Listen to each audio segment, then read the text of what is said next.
നമസ്കാരം. സുദിനത്തിന്റെ പുതിയൊരു അധ്യായത്തിലേക്ക് എല്ലാ ദൂരദർശൻ പ്രേക്ഷകർക്കും ഹൃദയം നിറഞ്ഞ സ്വാഗതം. എന്തായാലും സുദിനത്തിന്റെ ഇന്നത്തെ എപ്പിസോഡുമായിട്ട് നിങ്ങളുടെ മുമ്പ് നിൽക്കുമ്പോൾ ഞാൻ വളരെ എക്സൈറ്റഡ് ആണ്.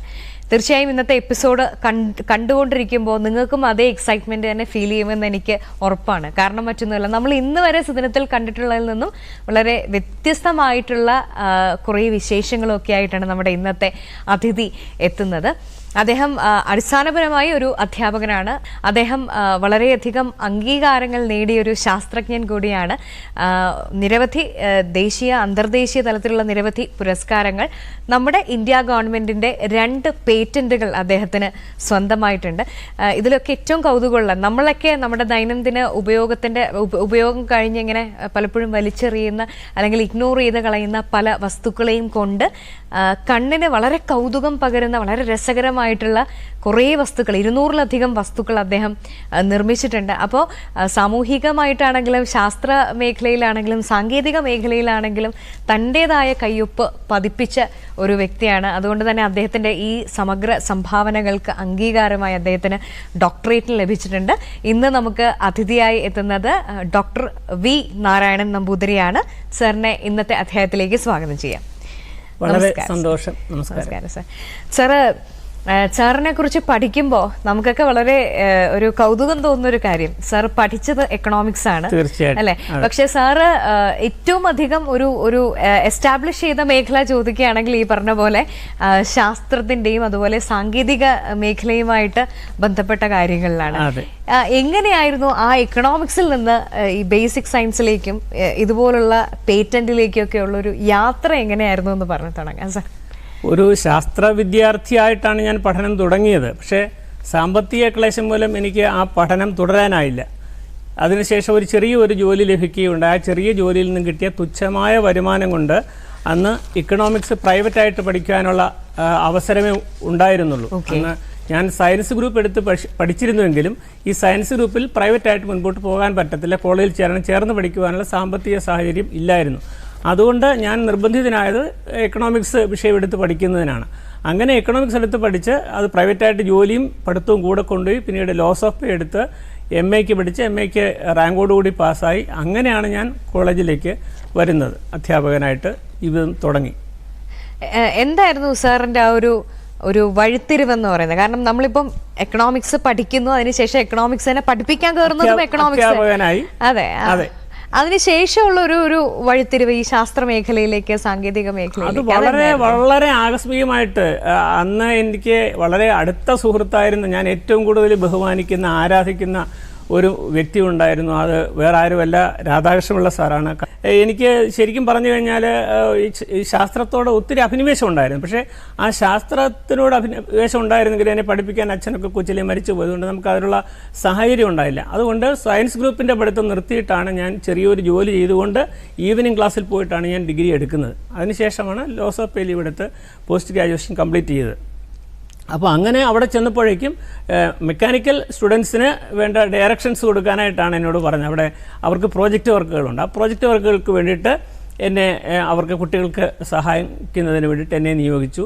അതിനോടൊപ്പം തന്നെ വേറൊരു വലിയ ഒരു മാറ്റം ഉണ്ടായത്, അവിടെ സാങ്കേതിക മേഖലയിൽ പ്രവർത്തിക്കുന്ന സ്ഥാപനമായതുകൊണ്ട് കേന്ദ്ര ഗവൺമെന്റിന്റെ MHRDയുടെ മിനിസ്ട്രി ഓഫ് ഹ്യൂമൻ റിസോഴ്സ് ഡെവലപ്മെന്റിന്റെ കീഴിൽ അവിടെ കമ്മ്യൂണിറ്റി ഡെവലപ്മെന്റ് ത്രൂ പോളിടെക്നിക് എന്ന് പറയുന്ന ഒരു സ്കീമുണ്ട്. ആ സ്കീമിലേക്ക് എന്നെ അതിന്റെ ഉപദേശക സമിതി അംഗമായിട്ടും അതിന്റെ റിസോഴ്സ് പേഴ്സണായിട്ടും കൂടി നിയോഗിക്കുകയുണ്ടായി. അപ്പോൾ അതിന്റെ അന്നത്തെ അത് ഹെഡ് ചെയ്തിരുന്ന തോമസ് പ്രസാദ് സാറായിരുന്നു. അദ്ദേഹമൊക്കെ ആയിട്ട് വളരെ വലിയ സുഹൃത്ത് ബന്ധം ഉണ്ടാക്കാനൊക്കെ സാധിച്ചു. അതൊരു വലിയ ജീവിതത്തിൻ്റെ ഒരു വലിയ വഴിത്തിരിവായി, നാഴികക്കല്ലായി എന്ന് പറയാം വേണമെങ്കിൽ. അങ്ങനെയായിരുന്നു ആ ഒരു മാറ്റം ഉണ്ടായത്, പെട്ടെന്ന് ഒരു മാറ്റം. അപ്പോൾ എക്കണോമിക്സിൽ നിന്ന് ശാസ്ത്രത്തിലോട്ട് തിരിയാനുള്ള ഒരു സാഹചര്യം, ഒരു കാലാവസ്ഥ അനുകൂലമായിട്ട് മാറി എന്ന് വേണം പറയാൻ. സാർ, ഇപ്പോൾ ഈ ministry of human resource development department ഒക്കെ പല പ്രവർത്തനങ്ങളുടെ ഭാഗമായിട്ടും പ്രവർത്തിച്ച കാര്യം പറഞ്ഞു. തീർച്ചയായിട്ടും അത് എങ്ങനെയാണ് സാറിലെ ഒരു വിദ്യാർത്ഥി എപ്പോഴും ഒരു വിദ്യാർത്ഥി ഉണ്ടല്ലോ, ഇപ്പോഴും അത് എങ്ങനെയാണ് സഹായിച്ചിട്ടുള്ളത്? മറ്റേതൊക്കെ പദ്ധതികളുടെ ഭാഗമാകാനും സാധിച്ചിട്ടുണ്ട്? അതെ, എനിക്ക് എന്തായാലും സത്യം പറഞ്ഞു കഴിഞ്ഞാൽ ഞാൻ കാർമൽ പോളിടെക്നിക് ഒരു മഹാപ്രസ്ഥാനമാണ്, ഒരു മാതൃകാ സ്ഥാപനമാണ്. അപ്പോൾ അവിടെ ഈ കമ്മ്യൂണിറ്റി ഡെവലപ്മെൻറ്റ് ത്രൂ പോളിടെക്നിക് എന്ന സംരംഭത്തിലൂടെ സഹകരിച്ചപ്പോൾ എനിക്ക് ശരിക്കും പറഞ്ഞു കഴിഞ്ഞാൽ സമൂഹത്തിലേക്ക് ഇറങ്ങിച്ചെല്ലുന്നതിനും ഗ്രാമീണ ജനങ്ങൾക്ക് സ്വയം തൊഴിൽ ചെയ്യുന്നതിനും അതിന് സ്വയം തൊഴിൽ ചെയ്യുന്നതിന് പ്രാപ്തമാക്കുന്നതിന് ആവശ്യമായ സാങ്കേതിക വിദ്യാഭ്യാസം നൽകുന്നതിനും സഹായകരമായി. അപ്പോൾ കുറഞ്ഞ വരുമാനക്കാർക്ക് ആദ്യം ഒരു സാമ്പത്തിക സർവേ നടത്തും, സോഷ്യോ ഇക്കണോമിക് സർവേ നടത്തി അതിൻ്റെ അടിസ്ഥാനത്തിൽ ബെനിഫിഷ്യറീസിനെ സെലക്ട് ചെയ്ത് ലോ ഇൻകം ഗ്രൂപ്പ്സിന് വേണ്ടി അവരുടെ വരുമാന വർധനവിന് അവരുടെ തൊഴിൽ ദായക സംരംഭങ്ങളായിട്ട് തുടങ്ങിയ ഒരു ലക്ഷ്യമാണ് അതിൻ്റെ എസ്റ്റാബ്ലിഷ്ഡ് ഒബ്ജക്റ്റീവ് എന്ന് പറയുന്നത്. അപ്പോൾ അതുമായിട്ട് ബന്ധപ്പെട്ടപ്പോൾ എനിക്ക് എൻ്റെ ആശയങ്ങൾ ഗ്രാമീണ ജനങ്ങളിലോട്ട് പങ്കുവയ്ക്കുന്ന അവർക്ക് എൻ്റെ മനസ്സിലുണ്ടാകുന്ന ആശയങ്ങൾ സാങ്കേതികമായിട്ടുള്ള അല്ലെങ്കിൽ ടെക്നോളജിക്കലായിട്ടുള്ള ഐഡിയാസ് അവർക്ക് പങ്കുവയ്ക്കുന്നതിന് അങ്ങനെ സമൂഹത്തിന് ചെറിയ തോതിൽ ഒരു സാങ്കേതിക വിദ്യാഭ്യാസം എന്നിലൂടെ നൽകുന്നതിനുള്ള അവസരം സാഹചര്യം ഉണ്ടായി. സർ, ഇത് പറയുമ്പോൾ തന്നെ നമുക്കിത് ഒരു ഒറ്റഘട്ടമായിട്ട് ചെയ്തു തീർക്കാൻ പറ്റുന്ന ഒരു അത്തരത്തിലുള്ള ഒരു യാത്രയല്ല, പല സ്റ്റേജസിലൂടെ അല്ലെ പല ഘട്ടങ്ങളായിട്ട് പോയിട്ടുണ്ട്. അപ്പൊ അതെന്തൊക്കെയാണെന്നുള്ളതൊന്ന് വിശദമാക്കാം. അപ്പോൾ ഞാൻ ഈ കമ്മ്യൂണിറ്റി പോളിടെക്നിക് സ്കീമായിട്ട് ബന്ധപ്പെട്ടപ്പോൾ അതിൻ്റെ കീഴിൽ 10 എക്സ്റ്റൻഷൻ സെൻ്ററുകളുണ്ട്. അതിൻ്റെ MHRDയുടെ നേരിട്ടുള്ള നിയന്ത്രണത്തിൽ ആലപ്പുഴ കാർമൽ പോളിടെക്നിക്കിൻ്റെ കീഴിൽ തന്നെ 10 എക്സ്റ്റൻഷൻ സെൻ്ററുകളുണ്ട്. അപ്പോൾ ഈ ഓരോ എക്സ്റ്റൻഷൻ സെൻ്ററുകളിലും പോയിട്ട് ഞാൻ റിസോഴ്സ് പേഴ്സണായിട്ട് പോയി ഞാനായിട്ട് കണ്ടുപിടിച്ച അല്ലെങ്കിൽ ഞാനായിട്ട് ഡിസൈൻ ചെയ്ത ഇപ്പോൾ ഇവിടെ തന്നെ കുറച്ച് സാധനങ്ങൾ കൊണ്ടുവന്നു ഇതുപോലുള്ള ലോക്കലി അവൈലബിൾ ആയിട്ടുള്ള ലോ കോസ്റ്റ് ആയിട്ടുള്ള ഒരാൾ നിന്ന് കഴിഞ്ഞാൽ ചുറ്റും തിരിഞ്ഞ് നോക്കിയാൽ കാണുന്ന വസ്തുക്കൾ ഉപയോഗിച്ച് നമ്മളത് പറഞ്ഞാൽ വിശ്വസിക്കത്തില്ല, വളരെ കൗതുകകരമായിട്ടുള്ള വസ്തുക്കൾ മാർക്കറ്റിൽ വിൽക്കാവുന്ന തരത്തിലുള്ള വസ്തുക്കൾ ഉണ്ടാക്കുവാനുള്ള രീതികൾ ഞാൻ തന്നെ ഡെവലപ്പ് ചെയ്ത് അത് ഗ്രാമീണ ജനങ്ങൾക്ക് പങ്കുവയ്ക്കുവാനുള്ള ഒരു സാഹചര്യമാണ് നമുക്ക് ലഭിച്ചത്. സർ, ഈ ശാസ്ത്ര സാങ്കേതിക മേഖലയിലെ സാറിൻ്റെ കോൺട്രിബ്യൂഷൻസിനെ കുറിച്ച് പറയുമ്പോൾ അതിൽ ഏറ്റവും പ്രധാനമായിട്ട് പറയേണ്ട എനിക്കൊന്നു പേറ്റന്റ് അല്ലേ, പേറ്റന്റ് അടക്കമുള്ള സാറിൻ്റെ നേട്ടങ്ങളെക്കുറിച്ച് ഒന്ന് നമ്മുടെ പ്രേക്ഷകരോട് വിശദമാക്കാമോ? പേറ്റന്റിലോട്ട് പോയ ഒരു വഴിയെന്ന് പറഞ്ഞാൽ എൻ്റെ പ്രധാനപ്പെട്ട ഒരു മേഖലയെന്ന് പറഞ്ഞാൽ സാങ്കേതിക വിദ്യാഭ്യാസം തന്നെയാണ്. ഞാൻ എക്കണോമിക്സ് പഠിച്ചിരുന്നെങ്കിലും ഈ ഒരു വഴിത്തിരിവുണ്ടായപ്പോൾ നമുക്ക് അവിടുത്തെ ലാബറട്ടറികൾ, വർക്ക്ഷോപ്പുകൾ, അവരുടെ ലൈബ്രറി ഇതൊക്കെ ഉപയോഗിക്കുവാനുള്ള അവസരം ഉണ്ടായി. ഔപചാരികമായിട്ട് എനിക്ക് ബിടെക്കോ എംടെക്കോ ഒന്നുമില്ലെങ്കിൽ അനൗപചാരികമായിട്ട് എനിക്ക് സാങ്കേതിക വിദ്യാഭ്യാസം നേടുന്നതിനുള്ള ഒരു സാഹചര്യം അവിടെ ഉണ്ടായി. സാറിന് ആദ്യത്തെ പേറ്റന്റ് ലഭിക്കുന്നത് അല്ലേ സീറോ വേസ്റ്റ് എന്നുള്ള ഒരു കോൺസെപ്റ്റ് വെച്ചിട്ട് വേസ്റ്റ് മെറ്റീരിയൽസിനെ തന്നെ ബ്രേക്ക് ചെയ്ത് പല പ്രോഡക്ട്സ് ആക്കാൻ പറ്റുന്ന ഒരു മൾട്ടിപർപ്പസ് മെഷീൻ അല്ലേ സർ? അപ്പൊ ആ മൾട്ടിപർപ്പസ് മെഷീന്റെ ആ ഒരു കണ്ടെത്തൽ, അതിന്റെ ഒരു ഡെവലപ്മെന്റ് സ്റ്റേജസ് എങ്ങനെയായിരുന്നു? അതായത് ഇപ്പോൾ ഈ കാര്യക്ഷമതയോടെ ഉപയോഗിക്കുക, ഈ ലോക്കലായിട്ട് കിട്ടുന്ന വിഭവങ്ങൾ കാര്യക്ഷമതയോടെ ഉപയോഗിക്കുക എന്നുള്ളതാണല്ലോ അതിൻ്റെ ഒരു കണ്ടന്റ്. അപ്പോൾ അതിന് നമ്മൾ ആദ്യമായിട്ട് ചെയ്യേണ്ടത് ഒന്നാമത്തെ ഘട്ടം എന്നുള്ള നിലയിൽ നമുക്ക് ഈ പുനരുപയോഗത്തിനും പുനഃചംക്രമണത്തിനും ഇത് രണ്ടാണ്. പുനരുപയോഗത്തിനും റീയൂസും റീസൈക്കിളും രണ്ടാണ്. അപ്പോൾ അതെന്താണെന്ന് നമുക്ക് വിശദമാക്കാം. അപ്പോൾ ഇത് എങ്ങനെ, അപ്പോൾ ആദ്യം ഇതിനുള്ള വിഭവങ്ങൾ കണ്ടുപിടിക്കുക എന്നുള്ളതാണ്, ഐഡൻറ്റിഫൈ ചെയ്യുക, അത് ഫസ്റ്റ് സ്റ്റേജ്. സെക്കൻഡ് സ്റ്റേജ് എന്നുള്ള നിലയിൽ അതിനെ ഉപയോഗപ്രദമാക്കുന്നതിനാവശ്യമായ സാങ്കേതിക വിദ്യ നമ്മൾ രൂപപ്പെടുത്തുക.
സാങ്കേതിക വിദ്യ സാങ്കേതിക വിദ്യയില് സാർ എങ്ങനെ എത്തി എന്നുള്ളതാണ് നമ്മുടെ പ്രേക്ഷകർക്ക് ക്യൂരിയോസിറ്റി. സാങ്കേതിക വിദ്യ എന്ന് പറയുമ്പോൾ അത് പല രൂപത്തിലുണ്ട്. മെഷീനറികളാകാം, ഉപകരണങ്ങളാകാം, നമ്മളുടെ സ്കില്ലാകാം. അപ്പോൾ ഈ തരത്തിലുള്ള ഉപകരണങ്ങൾ വികസിപ്പിച്ചെടുക്കുക. അപ്പോൾ നമ്മൾ ഇപ്പോൾ നമ്മൾ സാധാരണ കെട്ടിടം നിർമ്മിക്കുമ്പോൾ കെട്ടിടത്തിന്റെ പ്ലാൻ ആദ്യം വരയ്ക്കും. ഈ പ്ലാൻ വരച്ചിട്ട് അതിന് വേണ്ട മെറ്റീരിയൽസ് ഇറക്കി കെട്ടിടം ഉണ്ടാക്കും. എൻ്റെ സമീപനം അതല്ല, നേരെ തിരിച്ചാണ്. നമ്മളുടെ കയ്യിൽ എന്തുണ്ട്, ഇതുകൊണ്ട് എന്തുണ്ടാക്കാം. ഒരു റിവേഴ്സ് എഞ്ചിനീയറിംഗ് എന്ന് പറയുന്നത് നമ്മളുടെ കയ്യിൽ എന്തുണ്ട്, ഇന്നതുണ്ട്, ഇതുകൊണ്ട് എന്തുണ്ടാക്കാം. അങ്ങനെ ആലോചിച്ചാണ് ഞാൻ പല സാധനങ്ങളും ഉണ്ടാക്കാറുള്ളത്. അല്ലാതെ നമുക്ക് റെഡിമെയ്ഡ് ടെക്നോളജി ആയിട്ട് നമുക്ക് മേടിക്കാനോ അല്ലെങ്കിൽ കോപ്പി ചെയ്ത് ഉണ്ടാക്കുന്ന രീതിയെ അല്ല എൻ്റെ സമീപനം. നമ്മൾക്ക് ഇപ്പോൾ പാഴായി കിട്ടുന്നത് എന്താണ്, റീഫില് അല്ലെങ്കിൽ തീർന്ന പൗഡർ ഡപ്പി അല്ലെങ്കിൽ ഒരു മെഷീൻ്റെ ഒരു പൽചക്രം അല്ലെങ്കിൽ ഒരു പുള്ളി, ഇതുകൊണ്ട് നമുക്ക് എന്തുണ്ടാക്കാം. ഇതിൻ്റെ കൂടെ വേറെ എന്തെല്ലാം കൂടെ യോജിപ്പിച്ചാൽ ഏത് രീതിയിലോട്ട്. അപ്പോൾ worn out parts of several machines plus our imagination we can make a new one which is entirely different from the original one. അതാണ് നമ്മളുടെ മനസ്സിലെ കൺസെപ്റ്റ്. അതുപോലെ there is no waste, it is a misplaced resource. ഇതാണ് നമ്മുടെ slogan. Waste ആയിട്ടൊന്നുമില്ല, അത് misplaced resource ആണ്. അതാണ് നമുക്കത് എന്തിന് ഇത് ഉപയോഗം അറിയാൻ മേലാത്ത സാധനം നമ്മൾ എന്ത് ചെയ്യും, ഇത് വേസ്റ്റ് ആണ് എന്ന് പറഞ്ഞു കൊണ്ട് തള്ളും. പക്ഷേ നമ്മൾ വേസ്റ്റ് ആയിട്ട് കൊണ്ട് തള്ളുന്നത് നമുക്കതിൻ്റെ ഉപയോഗം ശരിക്കും അറിയാൻ പാടില്ലാത്തതുകൊണ്ടാണ്. അറിയാവുന്ന ഒരാരും നമുക്ക് ഒരു സാധനത്തിന് ഉപയോഗം ഉണ്ടെങ്കിൽ നമ്മൾ കളയത്തില്ല. പക്ഷേ കളയുന്നതിന് പല ഉപയോഗങ്ങളും ഉണ്ട് എന്നുള്ളത് നമ്മൾ അത് മറ്റേ ആലോചിച്ച് കണ്ടുപിടിക്കേണ്ടിയിരിക്കുന്നു, അതിൻ്റെ ഉപയോഗം എന്തിനുപയോഗിക്കാം എന്നുള്ളത്. അപ്പോൾ രണ്ട് ചെറിയ ഡെമോൺസ്ട്രേഷൻ ഞാനിവിടെ കാണിക്കുന്നത്. അപ്പോൾ നിങ്ങൾക്ക് ഏകദേശം അതിന്റെ ആ ഐഡിയ ഒന്നുകൂടെ മനസ്സിലോട്ട്. സാർ, എനിക്ക് തോന്നുന്നു നമ്മുടെ പ്രേക്ഷകർക്ക് ആ ഒരു ഡെമോൺസ്ട്രേഷൻ കാണാനൊരു കൗതുകം ഉണ്ടാവും. അപ്പൊ നമുക്ക് ഡെമോയിലേക്ക് പോയാലോ? ഇതിന്റെ മൂട് ഒരു റൗണ്ട് വരച്ച് കട്ട് ചെയ്തെടുക്കുന്നു. എന്നിട്ട് ഈ മൂട്ടിൽ നമ്മൾ എന്ത് ചെയ്യുന്നു, ഒരു പൈപ്പ് ചൂടാക്കി കൈ പൊള്ളിക്കരുത് എന്നുള്ള ഒരു അഭ്യർത്ഥനയുണ്ട്. ഇത് ചൂടാക്കിയിട്ട് ഇതിനകത്തോട്ട് ഇൻസർട്ട് ചെയ്ത് കഴിഞ്ഞാൽ ഇത്രയും ഭാഗം കറക്റ്റ് റൗണ്ടായിട്ട് കട്ട് ചെയ്ത് പോകും. കട്ട് ചെയ്ത് കഴിഞ്ഞാൽ പിന്നെ നമുക്ക് ചെയ്യേണ്ട വേറൊന്നുമില്ല. ഈ അടപ്പ് ഊരുക, തിരിച്ച്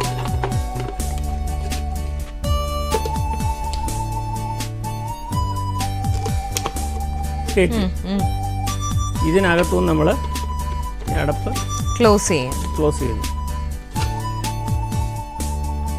ഇപ്പൊ തന്നെ ഫ്ലവർ വേസ് ആയി. ഇനി ഇതിൽ ചെയ്യാനുണ്ട്. ഇനി ചെയ്യാവുന്നത്, ഇപ്പൊ ഇതിന്റെ താഴത്തെ ബേസിൽ ഇതില്ല, വെയിറ്റ് കുറവാണ്. നമുക്കിതിനകത്ത് സിമെന്റോ പ്ലാസ്റ്റർ പാരിസോ ഒഴിച്ച് ഫില്ല് ചെയ്ത് കഴിഞ്ഞാൽ ഇവിടെ സെറ്റായി കഴിഞ്ഞാൽ ഇവിടെ നല്ല വെയിറ്റ് കിട്ടും. ഇതിങ്ങനെ വെക്കാം. പിന്നെ ഇതിങ്ങനെ തന്നെ നമുക്ക് വേറൊന്നുമില്ലെങ്കിൽ ഇങ്ങനെ തന്നെ ഫ്ലവർ വേസ് ആയിട്ട് ഉപയോഗിക്കാം. അല്ല, മോഡിഫൈ ചെയ്യണമെന്നുണ്ടെങ്കിൽ മോഡിഫൈ ചെയ്യാൻ വളരെ സിമ്പിളായിട്ട് മോഡിഫൈ ചെയ്യാം. ഇത് ഈ സെക്ഷനാണ് മുറിച്ച് കളഞ്ഞ്. ഇത് നമ്മൾ ഇങ്ങനെ കട്ട് ചെയ്യണം. ഇങ്ങനെ നമ്മൾ കട്ട് ചെയ്യാം. കട്ട് ചെയ്തു വെർട്ടിക്കലായിട്ട് കട്ട് ചെയ്യണം. കട്ട് ചെയ്ത് കഴിയുമ്പോഴത്തേക്ക് ഇതിങ്ങനെ ആവും. ഒരു പ്ലാസ്റ്റിക് പന്ത് ഇതിനകത്തേക്ക് നമുക്ക് ഇറക്കാം. ഇറക്കിയല്ലോ. പഴയ വള വീടുകളിൽ എവിടെയാണെങ്കിലും പെൺകുട്ടികളുള്ള വീടുകളിൽ വളക്ക് കിട്ടാൻ ബുദ്ധിമുട്ടില്ല. അതെ, ഒരു വള എടുക്കുക. ഇത് ചെറിയ പീസുകളായതുകൊണ്ട് നമുക്ക് ഇതിനെ ഇങ്ങനെ ഇങ്ങോട്ട് ഒതുക്കാം. ഒതുക്കിയിട്ട് ഇത് മുകളിൽ കൂടെ ഇടുക. താഴത്തേക്ക് ഇറക്കിക്കൊണ്ട് ഒന്ന് പ്രസ് ചെയ്ത് പിടിച്ചിട്ട് ഇത് ഓരോന്നും നമുക്ക് വെളിയിലോട്ട് മടക്കാം. മടക്കി പിടിച്ചുകൊണ്ട് ശരിക്കും പ്രസ് ചെയ്ത് കഴിഞ്ഞാൽ അതുപോലെയും ഇത് തമ്മിൽ ചേർത്ത് സ്റ്റാപ്പിൾ ചെയ്യുക. സ്റ്റാപ്പിൾ ചെയ്യുമ്പം കിട്ടുന്ന രൂപം ഇതുപോലെയാണ്. അപ്പൊ ഇതൊക്കെ സ്റ്റാപ്പിൾ ചെയ്തിരിക്കുകയാണ്. ഇതെല്ലാം സ്റ്റാപ്പിൾ കാണാമല്ലോ, പിന്ന് കാണാം, സ്റ്റാപ്പിൾ ഇരിക്കുക. അപ്പൊ ഈ ഷേപ്പ് കിട്ടി. ഈ ഷേപ്പ് കിട്ടിക്കഴിഞ്ഞാൽ പിന്നെ നമ്മൾ നേരത്തെ ചെയ്ത സംഭവം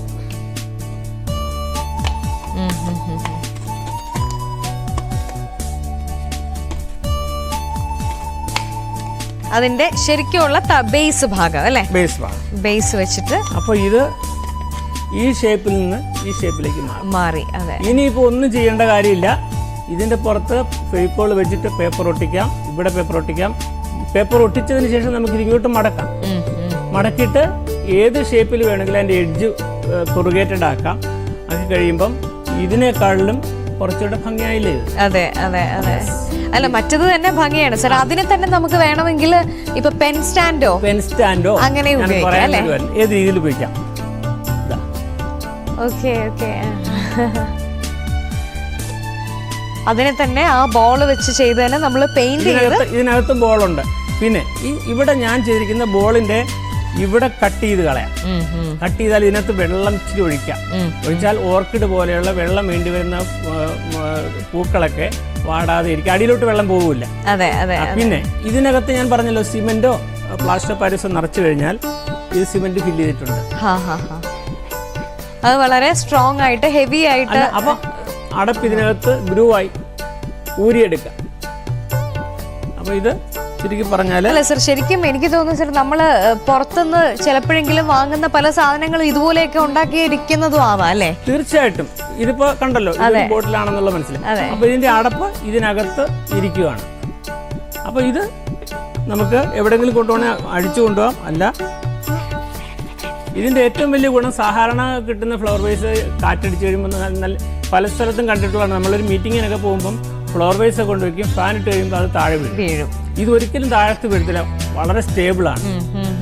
തന്നെ ഈ പറഞ്ഞ ഈ വർക്ക് കൊറുകേറ്റഡ്. പിന്നെ ഇതിന്റെ പുറത്ത് ആർട്ട് വർക്കുകൾ ഇപ്പൊ ചെയ്യാം. ഏത് രീതിയിലുള്ള ആർട്ട് വർക്ക് വേണമെങ്കിലും കൂടുതൽ ഭംഗിയാക്കി. ഞാനിത് പലരോടും ചോദിച്ചു ഇത് എന്തുകൊണ്ടാണെന്നൊക്കെ പെട്ടെന്ന് കിട്ടും. പലരും തടി കൊണ്ടുണ്ടാക്കിയതാണ്, അതുകൊണ്ട് പല അഭിപ്രായം. ഇതുകൊണ്ടുണ്ടാക്കിയതാണെന്ന് ആരും പറഞ്ഞില്ല. ഇതും ഞാനിതിപ്പോ ഇങ്ങനെ പറയാതെ ഇത് കാണിച്ചിരുന്നെങ്കിൽ മനസ്സിലാവില്ല. അപ്പൊ ഇതാണ് സാർ. ഇതുപോലത്തെ സാധനം തന്നെ എനിക്ക് തോന്നുന്നു ലാംപ് ഷെയ്ഡും ഒക്കെ ആയിട്ട് ലാംപ് ഷെയ്ഡ് ഉണ്ടാക്കാം അല്ലേ? അതെ. അപ്പൊ ഇതിനകത്ത് നമുക്ക് ഈ പറഞ്ഞ പോലെ ഫ്ലവേഴ്സോ എല്ലാം ഇട്ട് വെച്ച് കഴിയുമ്പോൾ അതിന്റെ ഭംഗിയൊന്ന് വേറെ. സർ, ഈ മൾട്ടിപർപ്പസ് മെഷീനിൽ പേപ്പറും മറ്റ് എന്ത് പ്രോഡക്റ്റ് തന്നെയാണെങ്കിലും അതിനെ അല്ലേ ചെറുതായിട്ട് ബ്രേക്ക് ചെയ്ത് പുതിയ സാധനങ്ങളാക്കി ഡെവലപ്പ് ചെയ്യാൻ പറ്റുന്ന തരത്തിലുള്ളൊരു പേറ്റന്റ് ആയിരുന്നില്ലേ സർ സ്വന്തമാക്കിയത്? മൾട്ടിപർപ്പസ് മെഷീൻ എന്ന് പറഞ്ഞു കഴിഞ്ഞാൽ അതിന്റെ പ്രധാന functions cutting, grinding, carving, drilling എല്ലാം വരുമെന്ന്. അതെ, ശരിയാ. ബഫിംഗ്, ഈ വക പ്രവർത്തനങ്ങളാണ് മൾട്ടിപർപ്പസ്. പേപ്പർ പൊടിക്കുന്നത് വേറൊരു മെഷീൻ, അതിന് വേറെ മൾട്ടിപർപ്പസ് മെഷീനിൽ ഇല്ല. അത് രണ്ടാമത്തെ പേറ്റന്റ്. അപ്പൊ ആദ്യത്തെ മെഷീൻ, എന്റെ ആദ്യത്തെ ഏറ്റവും വലിയ ഒരു സംരംഭം 12 വർഷം എടുത്തു എന്ന് ഞാൻ പറഞ്ഞല്ലോ. അതിനകത്ത് cutting, grinding, carving, drilling, buffing, milling, ഇതേപോലുള്ള ഷേപ്പിംഗ് ഇതെല്ലാം ചെയ്യാവുന്ന 1 മില്ലിമീറ്റർ തിക്നെസ് മുതൽ 1.5 അടി വരെയുള്ള വലിയ പലകയിൽ ഫ്ലവേഴ്സ് വരെ കുത്തിയെടുക്കാവുന്ന രീതിയിലുള്ള ഒരു മെഷീനറിയാണ്.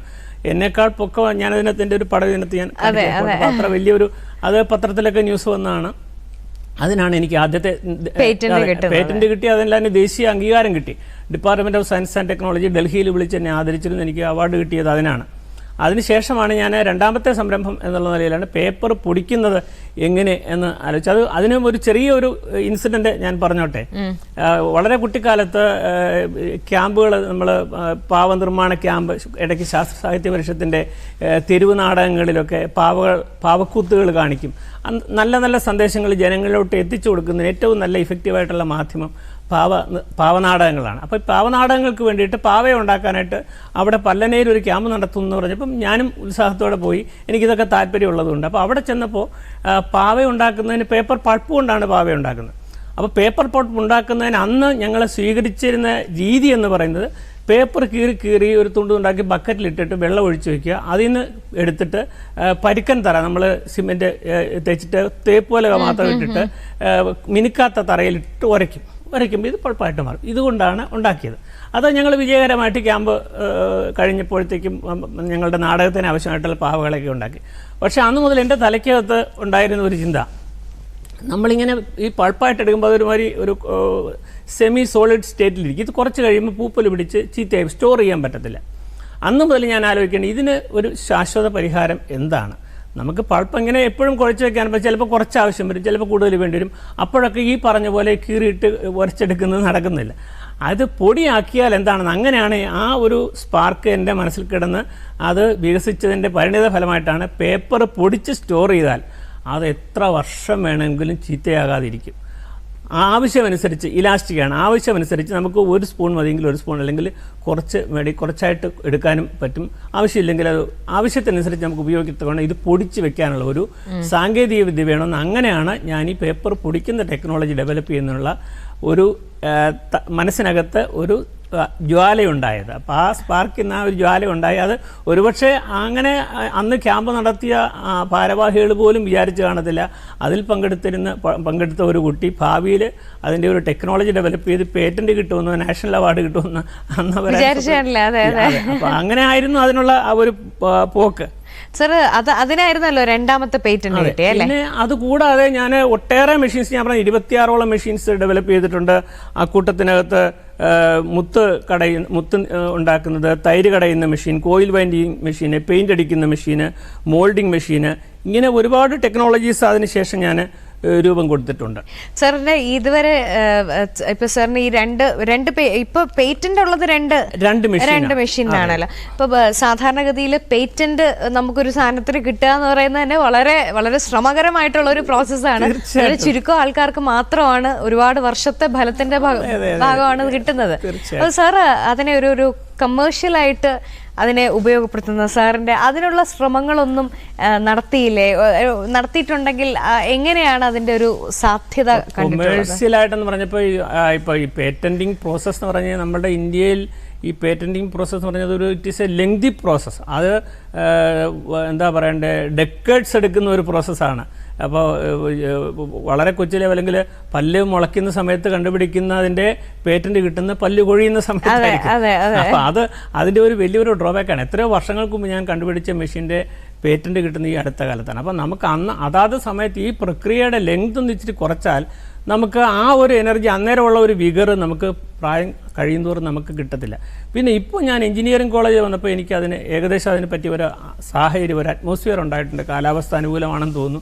അപ്പോൾ അവിടെ ഞാനൊരു മാസ്റ്റർ പ്രോജക്റ്റ് ഞാൻ ഡെവലപ്പ് ചെയ്തിട്ടുണ്ട്. ഇതിൻ്റെ ബേസിസിൽ തന്നെ റീസൈക്കിൾ ചെയ്യുന്നതിന് വേണ്ടിയിട്ട് പേപ്പർ റീസൈക്കിൾ ചെയ്തിട്ട് അതിൽ നിന്ന് നമുക്ക് ഇമ്മൻസ് പൊട്ടൻഷ്യാലിറ്റിയാണ്. ഞാനൊരു 50-60 പ്രോഡക്ട്സ് ഇമ്മീഡിയറ്റ് ആയിട്ട് നമുക്ക് പോയിന്റ്. ഇപ്പോൾ തന്നെ വോൾട്ടൈൽസ്, പിന്നെ ഓർക്കിഡ് പോട്ട്സ്, പിന്നെ ഇപ്പോൾ ഈ ചെറിയ ചെറിയ വിത്ത് പാകി നമ്മളിപ്പോൾ പ്ലാസ്റ്റിക്കിൻ്റെ കണ്ടെയ്നറിനകത്താണ് കൊടുക്കുന്നത്. അതിന് പകരം ഇത് തന്നെ പേപ്പർ പൾപ്പ് തന്നെ കംപ്രസ് ചെയ്തിട്ട് അതിനകത്ത് കൊടുത്തു കഴിഞ്ഞാൽ അതോടുകൂടി തന്നെ നമുക്ക് മണ്ണിൽ കുഴിച്ചു വെക്കാം. മറ്റേത് പ്ലാസ്റ്റിക്കിന്റെ കണ്ടെയ്നർ അത് പ്രകൃതിയെ ദോഷം ചെയ്യും. അപ്പൊ ഇത് പേപ്പറിന്റെ കണ്ടെയ്നർ വെള്ളം തളിച്ചു കൊടുത്താൽ മതി. വിത്ത് കിളുത്ത് വന്നു കഴിയുമ്പം അതിനെ ചെടിയെ ഡാമേജ് ചെയ്യാതെ അതുപോലെ തന്നെ മണ്ണിൽ ഇറക്കി വെച്ച് കഴിഞ്ഞാൽ അത് ബയോഡീഗ്രേഡബിൾ ആയതുകൊണ്ട് അതിനൊരു കുഴപ്പമില്ല.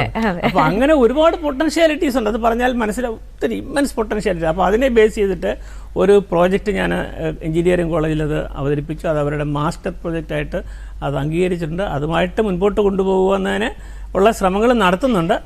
സാധാരണക്കാരുടെ ഇടയിലേക്ക് കൊണ്ടുവരണം. അപ്പോൾ അങ്ങനെ ഇപ്പോൾ നമുക്ക് ഒറ്റയ്ക്ക് ചെയ്യാൻ പറ്റുന്ന കാര്യങ്ങളല്ല ഇതൊക്കെ. എന്ന് പറഞ്ഞു കഴിഞ്ഞാൽ ഒരു വലിയൊരു സ്ഥാപനത്തിന് ഇൻസ്റ്റിറ്റ്യൂഷണൽ ലെവലിൽ പോയാലാണ് നമുക്കിത് മാസ് പ്രൊഡക്ഷനായിട്ട് വന്നിട്ട് ജനങ്ങളിലേക്ക് ഇത് എത്തിക്കുന്നതിന്. ഇപ്പോൾ തന്നെ ഇഷ്ടിക വെച്ച് കെട്ടി വെറും സാധാരണ കുടിലുകൾക്ക് പോലും വളരെ കമനീയമായ പേപ്പർ ടൈൽസ്, ഇതിൻ്റെ ടൈൽസ് ഉണ്ടാക്കി കഴിഞ്ഞാൽ വോൾ ടൈൽസ് ആയിട്ട് ഉപയോഗിക്കാം. പിന്നെ ഇത് സൗണ്ട് ഇക്കോ പ്രിവെൻഷൻ ഉണ്ടാക്കി, പ്ലാന്റ്സ് ഉണ്ടാക്കി അത് പിടിപ്പിക്കാം. അതിനെല്ലാം ഈ പൾപ്പ് പൗഡർ നമ്മൾ അതുകൊണ്ട് നമുക്ക് കംപ്രസ് ചെയ്തിട്ട് ഷീറ്റുകളാക്കി മാറ്റിയിട്ട് അത് ഉപയോഗിക്കാൻ പറ്റും. ഇപ്പോൾ ഹോട്ടലുകളൊക്കെ, ഇപ്പോൾ 5 സ്റ്റാർ ഹോട്ടലുകൾ പോലും ദിവസേന അവർ ഒരു പരമാവധി 3 മാസം 5 മാസം കഴിയുമ്പോൾ അവർ മൊത്തം ഡിസൈൻ മാറ്റും. അപ്പോൾ ഇപ്പോൾ വളരെ കോസ്റ്റ്ലി ആയിട്ടുള്ള മെറ്റീരിയൽ ഉപയോഗിക്കുന്നത്. ഇപ്പോൾ ഈ പേപ്പർ ലൈറ്റ് വെയിറ്റ് ആണ്. ഈ പേപ്പർ കൊണ്ടുള്ള ഡിസൈൻഡ് ആയിട്ടുള്ള ടൈൽസ് പിടിപ്പിച്ച് കഴിഞ്ഞാൽ പെട്ടെന്ന് അവർക്ക് കോസ്റ്റ് കുറയ്ക്കാൻ പറ്റും. നല്ല മോസ്റ്റ് മോഡേൺ, എപ്പോഴും പുതിയതായിരിക്കും, പുതിയ ഡിസൈൻ മാറ്റിക്കൊണ്ടിരിക്കാൻ പറ്റും. അങ്ങനെയൊക്കെയുള്ള ഒത്തിരി സാധ്യതകളുണ്ട്. അതുപോലെ പാക്കിംഗ് മെറ്റീരിയൽസ്, അത് വേറെ. സാർ അവിടെ ഒരു ഡ്യൂറബിലിറ്റിയുടെ കൺസേൺ എപ്പോഴും വരുമല്ലോ. സാർ പറഞ്ഞ പോലെ ഒരു 2-3 മാസം കൊണ്ട് നമുക്ക് മാറ്റാനുള്ള ആലോചനയിൽ ചെയ്യുന്നവർക്ക് ഓക്കെ. പക്ഷെ അത് സാധാരണക്കാർക്ക് കൂടുതൽ അഫോർഡബിൾ ആവുന്ന രീതിയിൽ അല്ലെങ്കിൽ കൂടുതൽ ഡ്യൂറബിൾ ആവുന്ന രീതിയിൽ എങ്ങനെയാണ്? അതിനാണ് ഞാൻ പറഞ്ഞത് മാസ് പ്രൊഡക്ഷൻ തന്നെ വേണം. വെച്ച് കഴിഞ്ഞാൽ ഇതിൻ്റെ കൂടെ നമുക്ക് ചേർക്കാവുന്ന ഇക്കോ ഫ്രണ്ട്ലി ആയിട്ടുള്ള, ഇപ്പം കെമിക്കൽ ഈ പറഞ്ഞ പോലെ റിസർച്ച് വേണ്ടി വരും. അപ്പോൾ ഇക്കോ ഫ്രണ്ട്ലി ആയിട്ട് ചേർക്കാവുന്ന ഗം അല്ലെങ്കിൽ പശ, അതിൻ്റെ കൂടെ ബൈൻഡിങ് ആയിട്ട് എന്തെങ്കിലും ചേർക്കണം. ഇത് സത്യം പറഞ്ഞാൽ ഇപ്പോൾ പാക്കിംഗ് മെറ്റീരിയൽസ് ആയിട്ട് ഉപയോഗിക്കുന്ന പശയൊന്നും വേണ്ട. പക്ഷേ ഇത് ഫൈബ്രസ് ആണ്. പേപ്പർ പൾപ്പ് എന്ന് പറഞ്ഞാൽ ഫൈബ്രസ് ആണ്. അത് പ്രസ് ചെയ്ത് കഴിഞ്ഞാൽ അതേപോലെ അതിൻ്റെ ഷേപ്പ് ഉണക്കി കഴിഞ്ഞാൽ അത് അങ്ങനെ പെട്ടെന്ന് ഡാമേജ് ആകത്തില്ല. അപ്പോൾ അത് ഈ പറഞ്ഞ പോലെ മാസ് പ്രൊഡക്ഷനിലൂടെ നമുക്ക് സാധാരണ ജനങ്ങളിലേക്ക് എത്തിക്കാൻ പറ്റത്തുള്ളൂ. അത് 2 രീതിയിൽ നമുക്കൊന്ന് മാസ് പ്രൊഡക്ഷനായിട്ട് ഈ ഉൽപ്പന്നങ്ങൾ കൊണ്ടുവരാം. രണ്ടാമത് ഇത് റോ മെറ്റീരിയലാണ്. പേപ്പർ പൊടിയായിട്ട് ആസ് സച്ച് പേപ്പർ പൊടി അതുപോലെ തന്നെ പാക്ക് ചെയ്ത് കൊടുത്താൽ അത് ഒരു റോ മെറ്റീരിയലാണ്.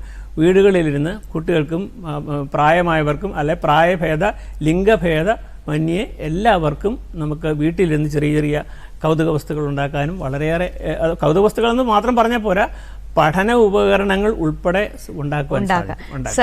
സാറിന്റെ വളരെ ദീർഘമായിട്ടുള്ള ഒരു യാത്രയാണല്ലോ. പക്ഷെ അതിനകത്ത് അധ്യാപകൻ എന്നുള്ള രീതിയിൽ വിദ്യാഭ്യാസ രംഗത്തെ സജീവമായ പ്രവർത്തനങ്ങളുണ്ട്, അതുപോലെ ശാസ്ത്ര മേഖലയിൽ, സാങ്കേതിക മേഖലയിൽ. അപ്പം ഈ യാത്രയിലെ അവിസ്മരണീയമായ അനുഭവങ്ങൾ എന്തൊക്കെയായിരിക്കും ചോദിച്ചു കഴിഞ്ഞാൽ? അത് എത്ര പറഞ്ഞാലും തീരത്തില്ല. എന്താ വെച്ചാൽ ഒരുപാട് മേഖലകളുമായിട്ട് ബന്ധപ്പെട്ട് പ്രവർത്തിക്കുവാനുള്ള അവസരങ്ങൾ കൈവന്നിട്ടുണ്ട്. അതിൽ ഏറ്റവും എൻ്റെ മനസ്സിൽ തങ്ങി നിൽക്കുന്ന 3-4 അനുഭവങ്ങൾ പങ്കുവയ്ക്കുവാൻ സാധിക്കുമെന്ന് വിചാരിക്കുന്നു. ഒന്ന്, തിരുവനന്തപുരം സെനറ്റ് ഹാളിൽ 2002 ഒരു ഇന്ത്യൻ അക്കാഡമി ഓഫ് സോഷ്യൽ സയൻസസിൻ്റെ 25ാമത് ഇന്ത്യൻ ശാസ്ത്ര കോൺഗ്രസ് നടത്തി. വലിയൊരു സമ്മേളനമായിരുന്നു, നാഷണൽ ലെവലിലുള്ള ഒരു കോൺഫറൻസ് ആയിരുന്നു. ആ പ്രസൻറ്റേഷന് ശേഷം നമ്മൾ ഒരു മീറ്റിങ്ങിന് പോയി കഴിഞ്ഞാൽ 450 ഓഡിയൻസ് കാണും. അതിലെ ഒരു പൊക്കമുള്ള ഒരു സായിപ്പ് എഴുന്നേറ്റ് നിന്നു എന്നെ പ്രസൻറ്റേഷൻ കഴിഞ്ഞപ്പോഴത്തേക്കും വിളിച്ചു. ഞാൻ സത്യം പറഞ്ഞാൽ പേടിച്ചു പോയി. ഇനി നമ്മളുടെ വായിൽ നിന്ന് തെറ്റുവല്ലം വന്നിട്ടുണ്ടോ നമുക്കറിയത്തില്ല. അടുത്ത് ചെന്നപ്പോൾ അദ്ദേഹം ഒരുപാട് എന്നെ അപ്രീഷിയേറ്റ് ചെയ്തു. അവർക്കൊക്കെ നമ്മളുടെ മലയാളികളെ പോലെയല്ല, അവർക്കൊക്കെ അപ്രീഷിയേറ്റ് വാഗൊണ്ട് പറഞ്ഞാൽ അവർക്കത് തൃപ്തി ആകത്തില്ല. എനിക്കത് മനസ്സിലായി.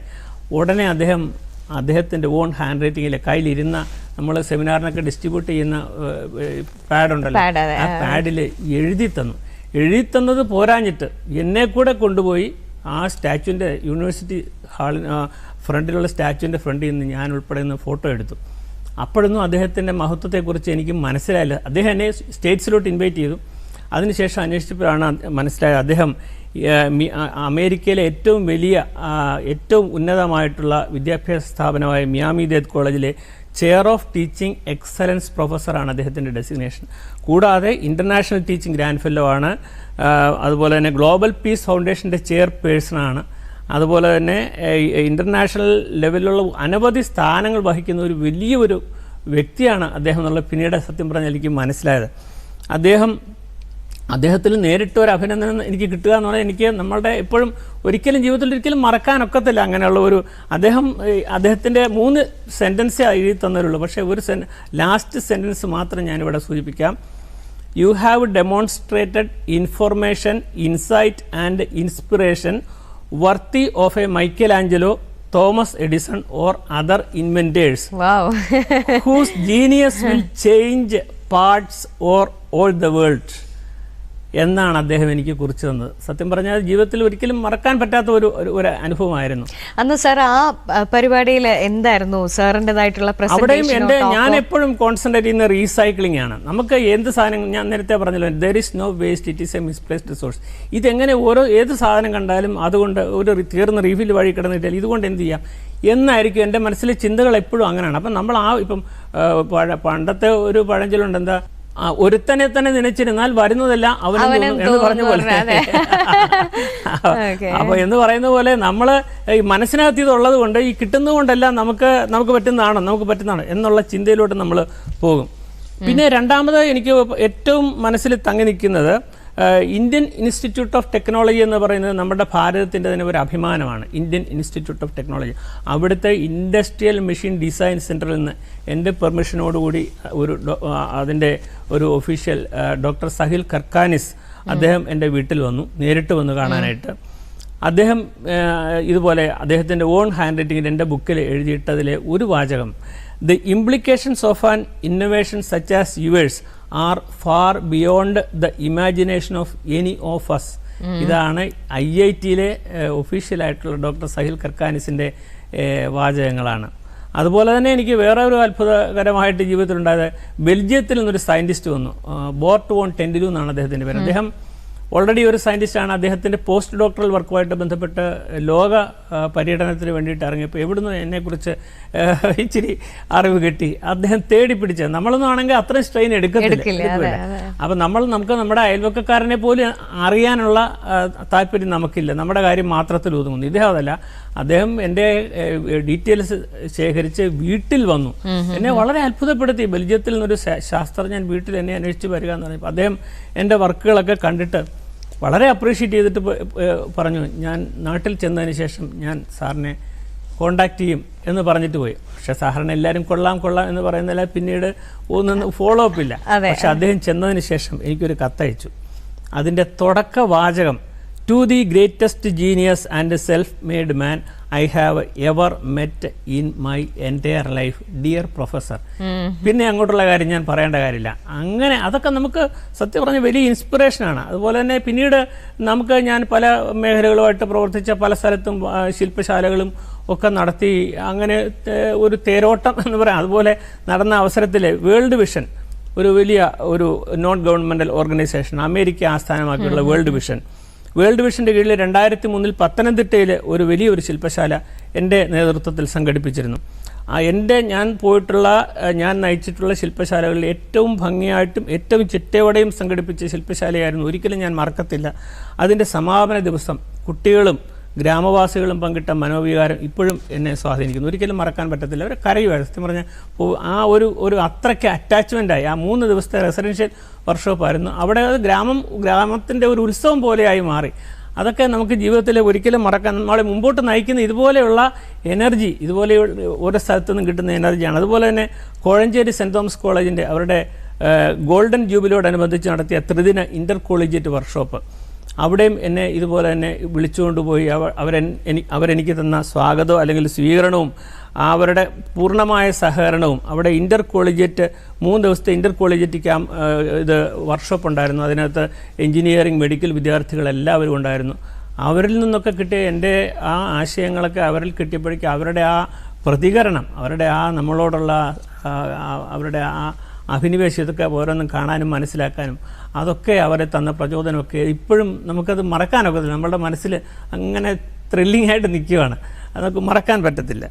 സർ, എന്തായാലും നമ്മുടെ പ്രേക്ഷകരെ സംബന്ധിച്ചിടത്തോളം സർ പറഞ്ഞ വാക്കുകളിൽ നിന്ന് സാറിൻ്റെ ഒരു ഡെമോൺസ്ട്രേഷനിലേക്ക് പോകണം. അത് കാണാനുള്ള താല്പര്യം തീർച്ചയായിട്ടും അവർക്കുണ്ടാവും. ഇതൊരു തീർന്ന ഒരു ക്ലീനിങ് ലിക്വിഡിൻ്റെ ബോട്ടിലാണ്. ഞാൻ എന്താ ചെയ്യുന്നതെന്ന് ശ്രദ്ധിക്കുക.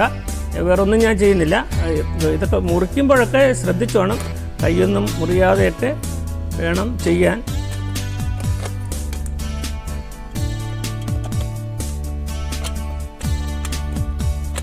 ഇതിൻ്റെ മൂടി ഞാൻ ആദ്യം മുറിച്ചു.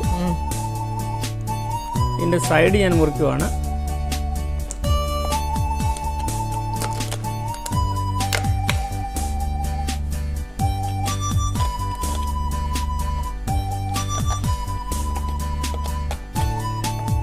ഈ സൈഡ് മുറിച്ചു.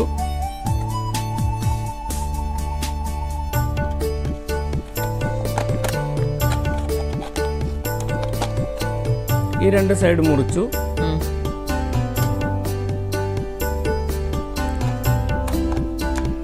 ഈ 2 സൈഡ് നമ്മൾ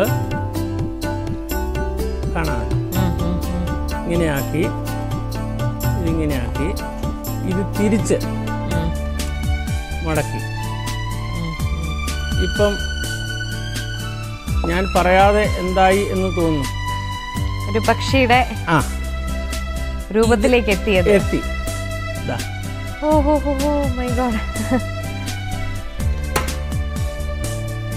ഇതാണ് ഇത്. ഇന്നിപ്പോ ഞാൻ പറയാതെ മനസ്സിലാകുമെന്ന് വിചാരിക്കുന്നു.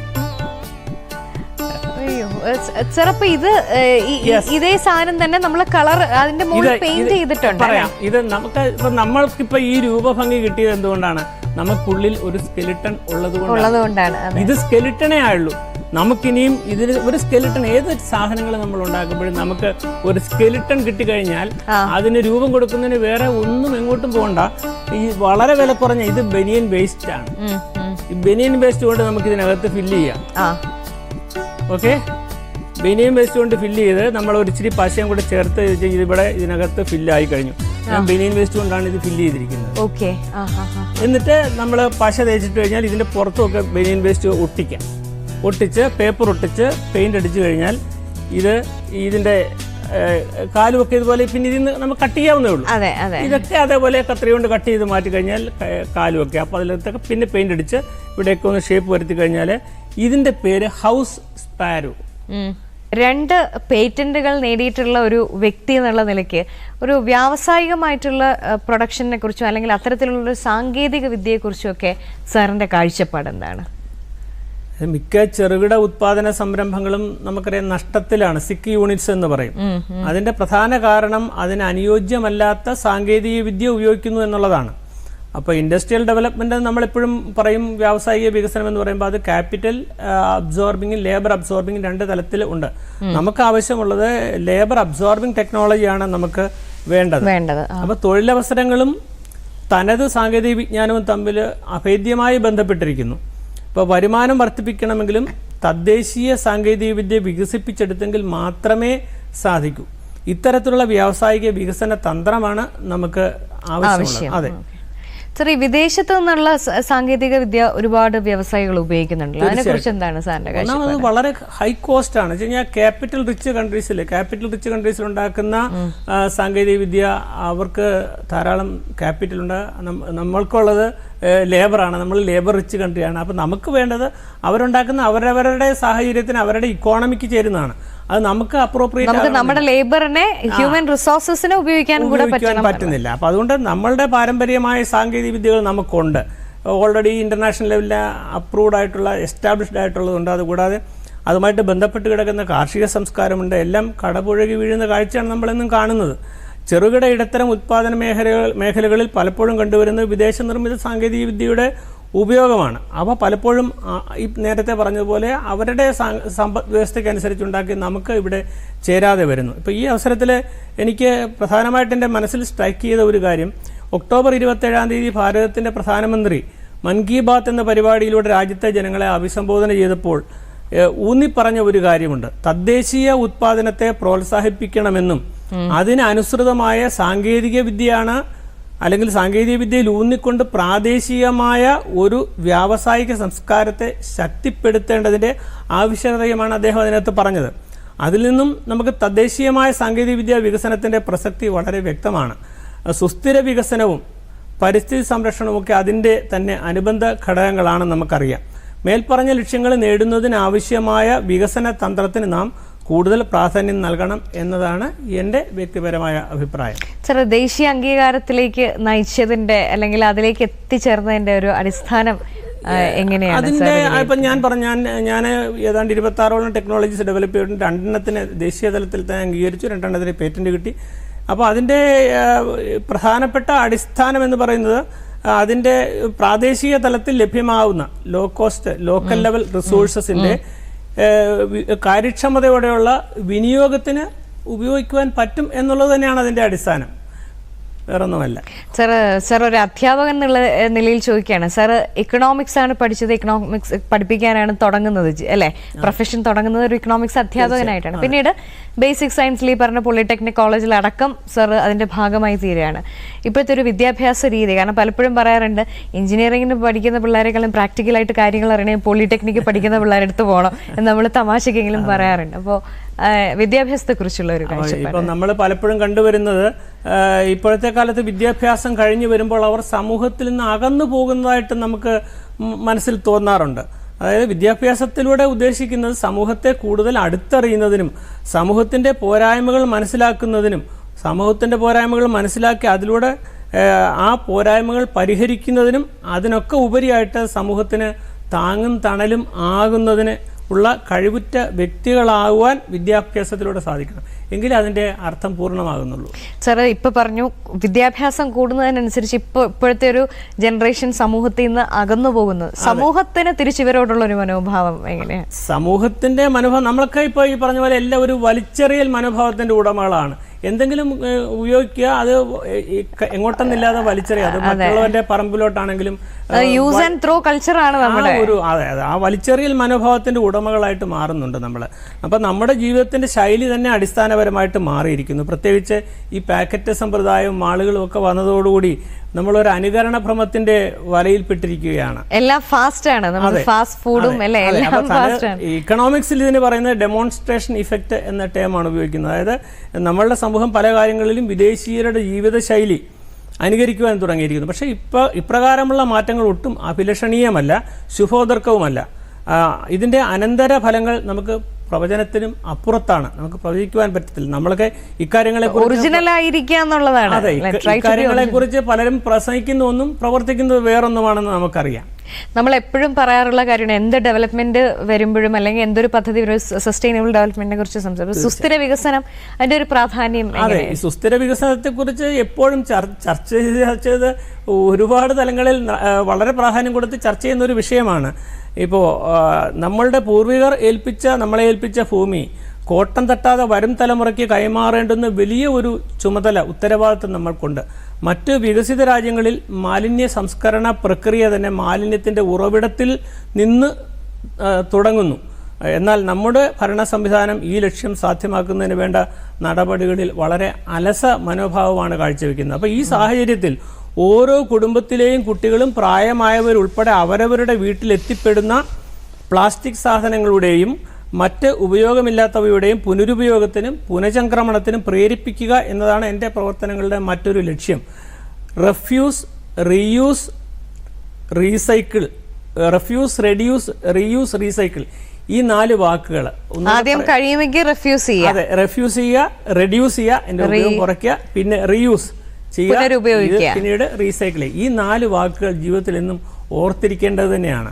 അതെ സാറ്, നമ്മുടെ ഇന്ത്യ ഗവൺമെൻറ്റിൻ്റെ 2 പേറ്റന്റ്, ദേശീയ പുരസ്കാരങ്ങൾ, അന്തർദേശീയ അംഗീകാരങ്ങളൊക്കെ നേടിയ ഒരു വ്യക്തി എന്നുള്ള നിലയിൽ സാറിൻ്റെ ഈ ലൈഫിലെ നേട്ടങ്ങളെ വെച്ചിട്ട് എന്താണ് നമ്മുടെ പ്രേക്ഷകരായിട്ടുള്ള പ്രത്യേകിച്ച് കുട്ടികളോട് എന്താണ് സാറിന് പറയാനുള്ളത്? എപ്പോഴും ഈ വക പ്രവർത്തനങ്ങളെ പ്രോത്സാഹിപ്പിക്കുന്നതിനും ഈ മേഖലയിൽ പ്രവർത്തിക്കുവാൻ മുന്നോട്ട് വരുന്നതിനും മറ്റുള്ളവർക്ക് പ്രേരകമാകുന്നതിനുള്ള ഒരു സുപ്രധാനമായ പങ്ക് മാധ്യമങ്ങൾക്കുണ്ട് എന്നത് എടുത്തു പറയേണ്ട ഒരു വസ്തുതയാണ്. ഇപ്രകാരമുള്ള പ്രവർത്തനങ്ങളും അവയ്ക്ക് സാമൂഹ്യ സാമ്പത്തിക വികസനത്തിനുള്ള പങ്കും സാമാന്യ ജനങ്ങളിലേക്ക് എത്തിക്കേണ്ട വലിയ ഉത്തരവാദിത്തമാണ് TV, റേഡിയോ തുടങ്ങിയ മാധ്യമങ്ങൾക്കുള്ളത്. അത് നിലവിലുള്ള തലമുറയ്ക്കും വരും തലമുറയ്ക്കും പ്രചോദനമാകട്ടെ എന്നും ഈ പരിപാടിയുടെ എല്ലാ പ്രേക്ഷകരും ഇതിനു വേണ്ട എല്ലാ പരിശ്രമങ്ങളും നടത്തുമെന്നും പ്രത്യാശിക്കുന്നു. നവചേതനയുടെ 1000 മഴവില്ലുകൾ വിരിയട്ടെ. പുത്തൻ സാങ്കേതിക വിദ്യയുടെ അടിസ്ഥാനത്തിൽ പാഴ്വസ്തുക്കളില്ലാത്ത ഒരു പുതുലോകം വരും തലമുറയ്ക്ക് കൈമാറുവാൻ കഴിയട്ടെ. എല്ലാവർക്കും നന്മകൾ നേർന്നുകൊണ്ട് നിർത്തുന്നു. നന്ദി, നമസ്കാരം സാർ. ഒരുപാട് സന്തോഷം. എന്തായാലും സാറ് ഈ എപ്പിസോഡിലുടനീളം പറഞ്ഞ ഒരു പ്രധാനപ്പെട്ട ഒരു കാര്യം, കഴിയുമെങ്കിൽ റെഫ്യൂസ് ചെയ്യുക, പിന്നെ എന്താണ് റെഡ്യൂസ് ചെയ്യാൻ പറ്റുമെങ്കിൽ റെഡ്യൂസ് ചെയ്യുക, പിന്നെ റീയൂസ് ചെയ്യുക എന്നുള്ളതാണ് അല്ലേ.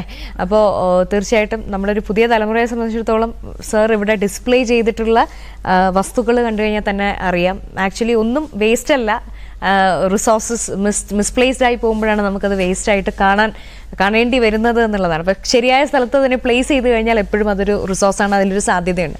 എന്തായാലും ഡോക്ടർ വി നാരായണൻ നമ്പൂതിരി സാറായിരുന്നു നമ്മുടെ ഇന്നത്തെ അതിഥി. ഒരുപാട് നന്ദി സാർ ഇവിടെ എത്തിയതിനും. വളരെ കൗതുകം നിറഞ്ഞ കുറേ കാര്യങ്ങൾ, വളരെ സിമ്പിളായിട്ട് നമുക്ക് ചെയ്യാൻ പറ്റുന്ന കാര്യങ്ങൾ നമുക്ക് ഡെമോൺസ്ട്രേറ്റ് ചെയ്തതിന് താങ്ക് യു സോ മച്ച്. വളരെ വളരെ സന്തോഷം. നമസ്കാരം. അപ്പോൾ പ്രേക്ഷകരും ഇന്നത്തെ അധ്യായം ആസ്വദിച്ച് കാണും. വളരെ കൗതുകം നിറഞ്ഞൊരു എപ്പിസോഡായിരുന്നു എന്ന് തന്നെ പ്രതീക്ഷിക്കുന്നു. അപ്പോൾ നിങ്ങളുടെ വിലയേറിയ അഭിപ്രായങ്ങളും നിർദ്ദേശങ്ങളൊക്കെ തീർച്ചയായും ഞങ്ങളെ അറിയിക്കുക. Mail ID ddsudanam@gmail.com. എല്ലാവർക്കും സന്തോഷം നിറഞ്ഞ, സമാധാനം നിറഞ്ഞ, വളരെ എനർജറ്റിക് ആയിട്ടുള്ള, വളരെ പോസിറ്റീവായിട്ടുള്ളൊരു സുദിനം, ശുഭദിനം നേരുന്നു. വീണ്ടും അടുത്ത പുലരിയിൽ കാണാം. നമസ്കാരം.